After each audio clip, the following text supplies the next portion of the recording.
কিছু কিছু মানুষের সাথে আমাদের অ্যাটাচমেন্ট খুব কম হয়, কিন্তু তবুও তারপরেও সেই মানুষগুলো যখন হঠাৎ করে হারিয়ে যায় তখন তাদের সেই ক্ষণিকের স্মৃতিটা জীবনে এতটা শূন্যতা সৃষ্টি করে যে সেই শূন্যতা সহজে আর পূরণই হয় না।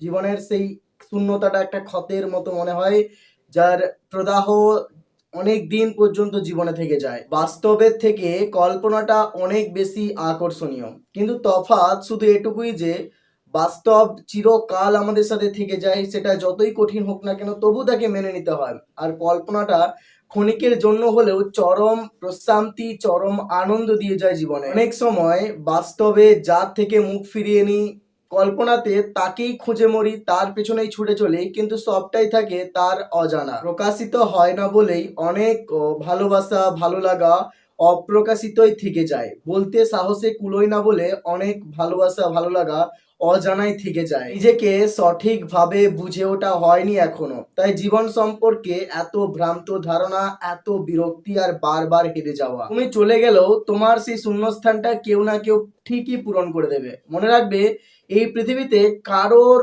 জন্য কোনো কিছু থেমে থাকে না, সবকিছুর অভাব একদিন কেউ না কেউ পূরণ অবশ্যই করে দেয়। তুমি সবসময় সবার পছন্দে আসবে না, আর তার জন্য নিজেকে কখনো দায়ী করবে না। মনে রাখবে, তুমি যেমন ঠিক তেমনই তুমি ঠিক আছো। কখনো নিজের খামতিগুলো নিয়ে অভিযোগ করো না, কখনো নিজের খামতিগুলো নিয়ে নিজের প্রতি বিরক্তি নিয়ে আসো না।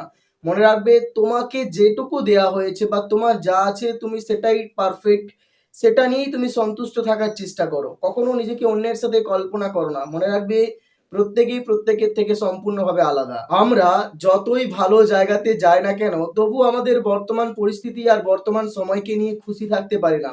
আমাদের কাছে না পাওয়া জিনিসগুলোই সব থেকে বেশি সুন্দর মনে হয়, এবং আমাদের মনে হয় যে ওই জিনিসটা পেলেই বোধহয় আমাদের ভালো হতো।